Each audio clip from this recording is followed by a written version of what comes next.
top 5 chronic-disease.txt. Exactly. Knowledge is power, right? We're talking about those sneaky conditions that affect literally billions of people. Hypertension, diabetes, even asthma. We're covering the top contenders and, more importantly, what you can actually do about them. It's all about giving you those aha moments that make you say, okay, I can actually use this to take charge of my health. Exactly. So first up, let's talk about hypertension. You know that thing everyone calls the silent killer? Our source says over 1.2 billion people globally have it, which is kind of mind-blowing. It really is. And the silent part is what makes it so tricky. A lot of people don't even realize they have it until it becomes a bigger problem. No obvious symptoms, at least not at first. Right, so it's not always as simple as, oh, I'm shaking too much salt on my food. Salt's a factor, definitely. But think of it this way. Your cardiovascular system, it's like a complex network of highways, right? When your blood pressure is consistently high, it's like constant heavy traffic on those highways, putting stress on your artery walls. And over time, all that stress, it takes a toll. Wears them down, makes them weaker. So what's causing all this traffic in the first place? What are the biggest culprits? Well, you've got your usual suspects, too much salt, not enough movement. But then there's stress, which is a big one. When you're chronically stressed, your body goes into overdrive, pumping out hormones like adrenaline, which can constrict your blood vessels, and bam, higher blood pressure. Stress, the uninvited house guest that just won't leave. Exactly. And of course, we can't forget about smoking. Nicotine, it's a vasoconstrictor, which means it actually narrows those blood vessels even further, adding fuel to the fire. Okay, so less salt, more movement, and maybe some meditation apps for the stress. Got it. But what about actual symptoms? What should people actually be looking out for? You're right. It can be easy to miss those early signs because they're often subtle. Think about those random headaches that seem to come out of nowhere, or that tight feeling in your chest, that kind of pressure that makes you think you need another coffee. Even just feeling dizzy, especially when you stand up too fast, could be a sign. But those are all things people experience normally, right? How do you know it's not just a case of the Mondays? That's the tricky part. It's all about paying attention to your baseline. If you're suddenly experiencing these things more often, or they're more intense than usual, it's definitely a good idea to get your blood pressure checked. Catch it early. That's the key. Right. Better safe than sorry. So besides avoiding salt, like, well, the plague, what can we do? Honestly, just getting moving can make a world of difference. We're talking 30 minutes most days of the week, and it doesn't have to be crazy intense. Brisk walk, bike ride, even just dancing around your kitchen while you cook dinner, it all counts. See, getting your heart rate up doesn't have to be a chore. What about diet? Food choices are huge. Adding in more potassium-rich foods can be super helpful. Think bananas, avocados, sweet potatoes, all that good stuff. Those are definitely on my grocery list. Now, I know medication is often part of the equation with hypertension. What are the most common types people are usually prescribed? There are a few main players. You've got ACE inhibitors, which work by blocking a hormone that normally makes your blood vessels tighten up. So they basically help those vessels relax, which lowers blood pressure. So it's like they're telling those blood vessels to chill out a bit. Exactly. Then you got beta blockers. They work a bit differently, slowing down your heart rate and reducing how forcefully your heart beats, which, again, ultimately lowers blood pressure. Interesting. So both approaches lead to lower blood pressure, but they get there in different ways. Yep. Pretty cool, right? And then there are diuretics. They work by helping your body get rid of excess water and sodium, kind of like taking a load off your circulatory system. So many different options. It's amazing. But I guess finding the right medication, the right dose, that's something you really need a doctor's help with. Absolutely. It's not one size fits all, that's for sure.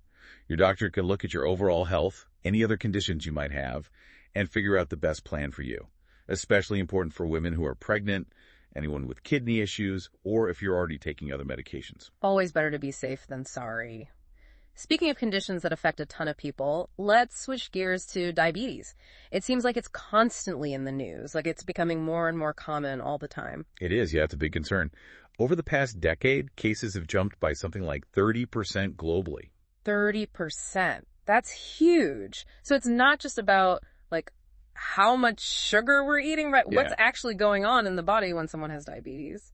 Okay, so in a nutshell, diabetes messes with how your body regulates blood sugar, or glucose. Insulin, which is a hormone your pancreas makes, it's like the key that lets glucose into your cells to be used for energy. Right, like unlocking the door for the glucose to get where it needs to go. Exactly. Now with type 1 diabetes, Your body just doesn't make enough insulin, so there aren't enough keys. Type 2, which is way more common, it's like your body becomes resistant to insulin. The keys are there, but the locks aren't working properly. Interesting. So the glucose can't get into the cells like it should. What happens then? It builds up in your bloodstream, which causes all sorts of problems. And that's where those classic diabetes symptoms come in. Being super thirsty all the time, having to pee more often. Basically, your body's trying to flush out that excess glucose. So it's like your body's sending out an SOS signal like, hey, something's not right here. But those symptoms, they don't always show up right away, do they? Unfortunately not. A lot of times, people don't notice anything until their blood sugar's been high for a while. That's why it's so important to recognize the more subtle signs, the ones that aren't so obvious. Okay, so what should we be looking out for? Give us the inside scoop. Well, unexplained weight loss, for example, is a big one. Like if you're suddenly dropping pounds without even trying. Also, blurry vision that doesn't get better with a new prescription, and sores that just take forever to heal, especially on your feet.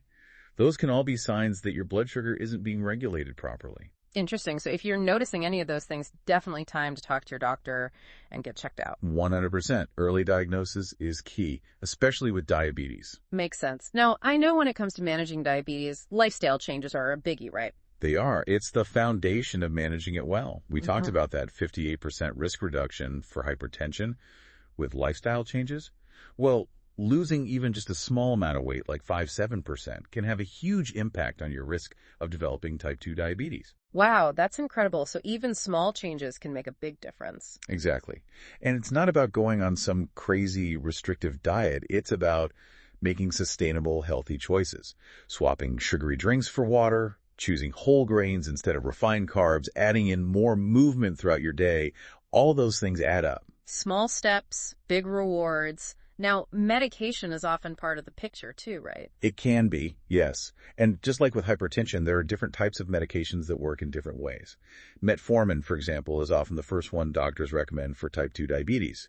It helps your body use insulin more effectively. So it's like it's retraining your body to respond to insulin the way it should. Exactly. And then there's insulin therapy, which is essential for people with type 1 diabetes, but it's also often used in type 2 as well. Makes sense, since insulin is what helps your body use that glucose. Are there other types of diabetes medications? There are, yeah. There are sulfonylureas and meglitinides, which tell your pancreas to make more insulin. Then you have DPP-4 inhibitors and GLP-1 receptor agonists. Those slow down how fast your body digests food and help your body release the right amount of insulin. Wow, it's pretty amazing how targeted these medications are. But again, I imagine working closely with your doctor is key. Finding the right medication and dosage. Absolutely. Each one comes with its own set of potential side effects. Plus, some medications might not be right for people who have kidney or liver problems.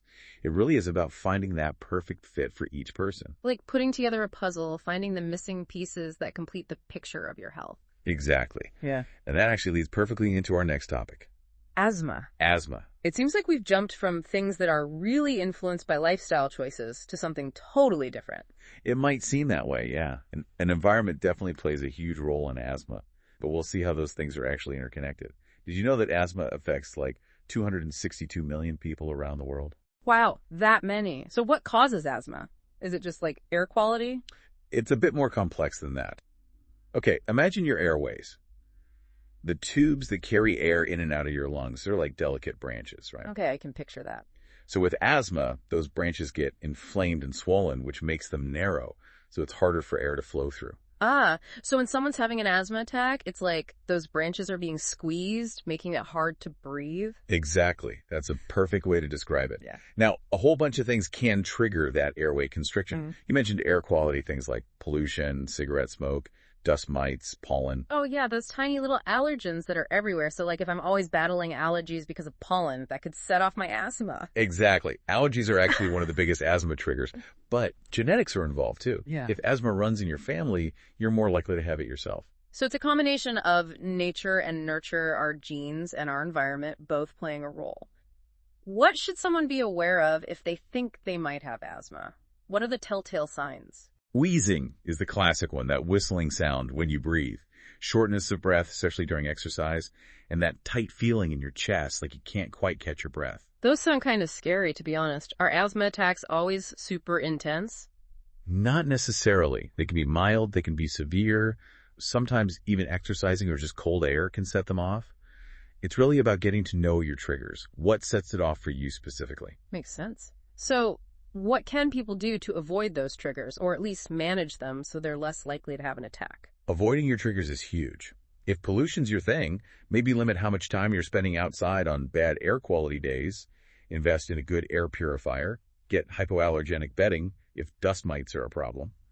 And just like we talked about before, keeping a healthy weight is also really helpful. It's amazing how many things, like what's good for your overall health is also good for managing all these different conditions. It's true. It all ties together. And speaking of managing conditions, let's talk about the medications that are used for asthma. Okay, let's hear about how science tackles those constricted airways. So there are two main categories: relievers and controllers. Relievers are those fast-acting rescue inhalers. Albuterol is one you've probably heard of. Got it. So that's what you grab when you're actually having an asthma attack. Exactly. They work super quickly to relax the muscles around your airways, which opens them up so you can breathe easier. Now, controllers, these are medications you take every day, even when you're feeling fine. Inhaled corticosteroids are a common type. To prevent those attacks from happening in the first place. You got it. It's all about reducing that underlying inflammation. And like with any medication, knowing how to use your inhaler correctly is super important. Right. Got to make sure the medication's actually getting to where it needs to go. Speaking of which, let's move on to a condition that I feel like doesn't get talked about as much. Chronic kidney disease. And it's a big one, unfortunately. I think about 1 in 10 adults worldwide have it. Wow, I had no idea the numbers were that high. What is it about chronic kidney disease that makes it so sneaky? Are the symptoms subtle, like with hypertension? It can be, yeah. Remember how we talked about your kidneys being like filters, cleaning your blood? Yeah, getting rid of all the waste. Right, so as your kidneys get damaged, they don't filter as well. And that means waste products start building up in your blood, which can lead to a whole cascade of problems. That sounds kind of terrifying, to be honest. So, what should people be on the lookout for? If you're feeling tired all the time, even after a good night's sleep, that's one thing to watch for. Also, any swelling in your feet or ankles, especially at the end of the day, and any changes in how often you have to pee, like if you're going a lot more than usual, especially at night, or if you're not peeing as much as you normally do. It's so easy to brush those things off, though, right? Like, oh, I'm just getting older, or I'm just stressed. That's exactly why so many people don't realize they have kidney disease until it's more advanced. If you notice those symptoms, it's definitely worth talking to your doctor. The sooner you catch it, the better. Early detection is key, just like with everything else we've talked about. So how do you manage chronic kidney disease once you have it? Is it another one where lifestyle changes are the superhero? You know it. Managing your blood pressure and blood sugar is super important, especially if you already have diabetes or hypertension. Those two conditions can really do a number on your kidneys. It's like they team up to cause even more trouble. It's true. And just like we've been saying, a healthy diet is key. For chronic kidney disease, doctors often recommend a lower protein diet to take some of the stress off your kidneys. So less meat, more beans and lentils. Exactly. And of course, staying well hydrated is super important too. Drinking plenty of water helps your kidneys do their job and flush out waste products. Hydration, it's like the magic bullet for so many things. What about medication? Are there specific medications for chronic kidney disease? There are medications that can help manage symptoms and slow down the damage, but they're usually used along with lifestyle changes. A great example is ACE inhibitors, those blood pressure medications we talked about earlier.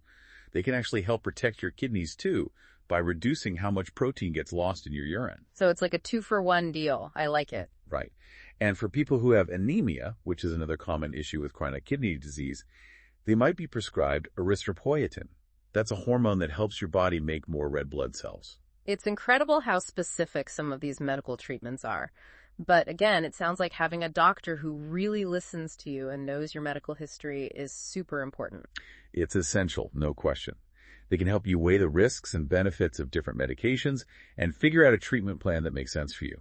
Remember, knowledge is power, but it's most powerful when it's personalized. So true. We've covered a lot of ground today: hypertension, diabetes, asthma, and now kidney disease. That's a lot to digest. But before we wrap up, we still need to talk about the leading cause of death worldwide: heart disease. It's a big one, and it's a growing problem globally.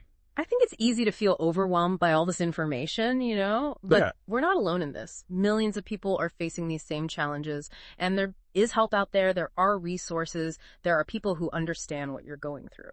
100%. Knowledge is power. It really is.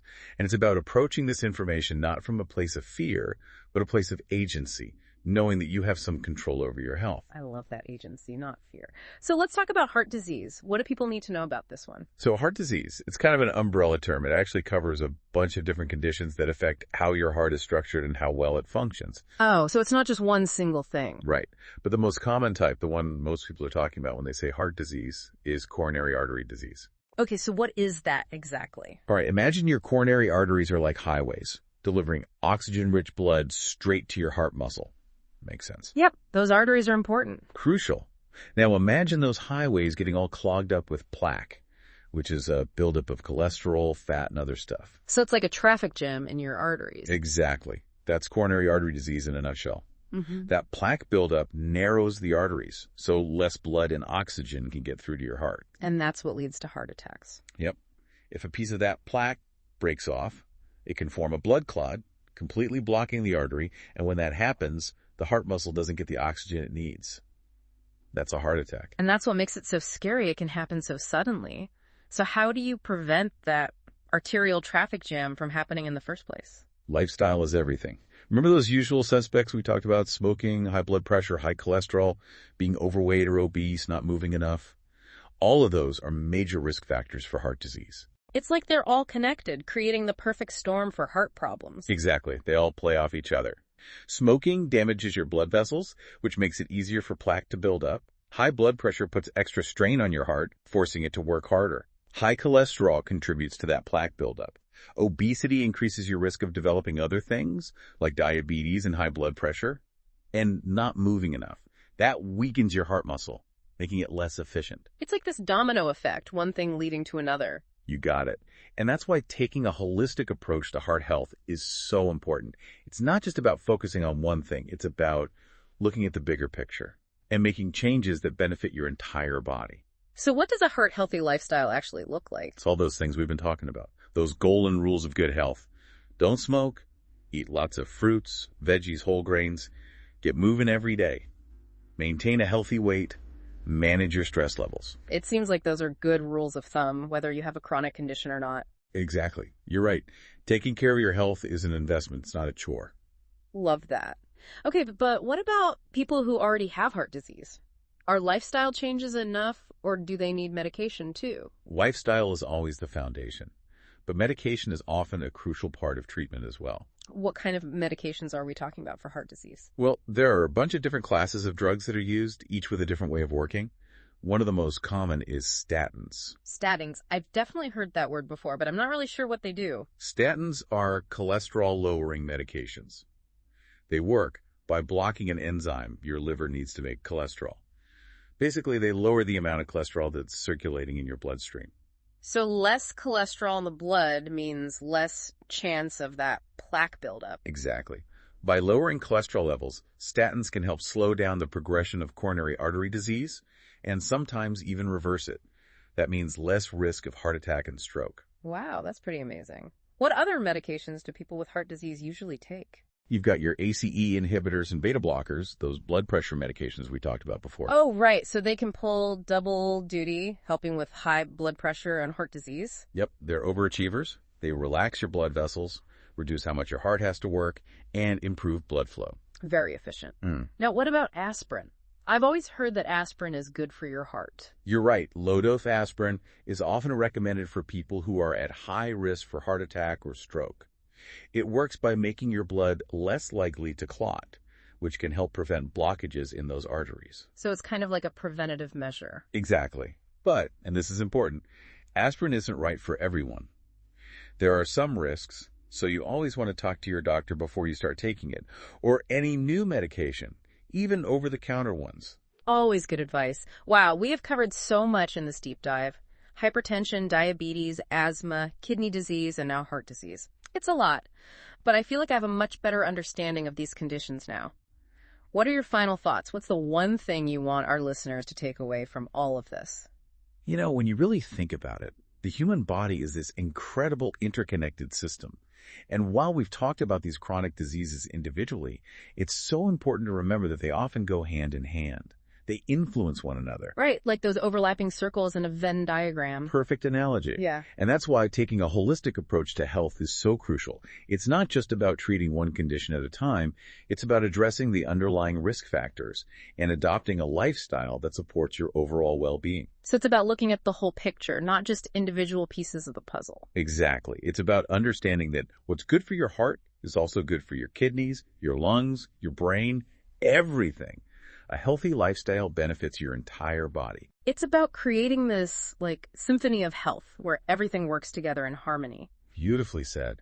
It's about empowering yourself with knowledge, making informed choices, and working with your healthcare provider to create a personalized plan that supports your unique health journey. I love that. Empowerment, knowledge, personalized care. Those are definitely the key takeaways from today's deep dive. And speaking of empowering ourselves, one thing that really stuck with me throughout our conversation is how important early detection is for all of these conditions. Right, yeah. We talk about lifestyle changes and medications, and those are both key, but honestly, catching things early on often makes the biggest difference in the long run.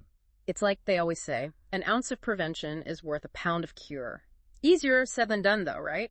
What are some actual things people can do to be more proactive about their health? First and foremost, listen to your body. It tells you when something's off. Don't ignore those signs. Talk to your doctor. Tell them what's going on. And don't be afraid to ask about screenings. Those are important, especially as you get older or if you have a family history of certain conditions. Right, because those recommendations, they change as we age, right? What you need in your 20s is different from what you need in your 50s. Exactly. And those regular checkups, even if you feel fine, don't skip them. Those visits give your doctor a chance to catch things early, maybe when they're easier to treat. It's like taking your car in for maintenance, right? You might not always see a problem, but those tune-ups can prevent bigger issues down the road. Perfect analogy. And you know those boring health numbers, your blood pressure, your cholesterol, your blood sugar. Make it a point to know what those numbers are and what they mean. Knowledge is power, especially when it comes to your health. Right, because those numbers tell a story. They're not just random figures. They're clues to what's happening inside your body. 100%. And don't forget, you're not in this alone. Talk to your friends and family, reach out to your doctor, find a support group, whatever works for you. Just connecting with other people, sharing experiences, knowing you're not alone, they can make a world of difference. Support is everything, right? Sometimes just knowing that someone else gets it, that can be so powerful. Absolutely. We've thrown a lot of info at you today. It can feel overwhelming, I know. But more than anything, I hope our listeners are walking away feeling empowered, like they have the knowledge to make positive changes. Hope is key. And even small changes, they add up over time. Adding more movement into your day, making healthier food choices, even just taking a few minutes to de-stress, it all matters. Absolutely. Small, sustainable changes. It's not about being perfect. It's about making your health a priority. So as we wrap up this deep dive on chronic diseases, I think the biggest takeaway is this. Your health is a journey, not a destination. There will be bumps in the road, but when we arm ourselves with knowledge, make conscious choices, and reach out for support when we need it, we can handle those bumps. Yeah. Couldn't have said it better myself. Here's to a healthier, more vibrant future for all of us. Cheers to that. And to our listeners, thank you so much for joining us on this deep dive. We'll see you next time. Until then, be well.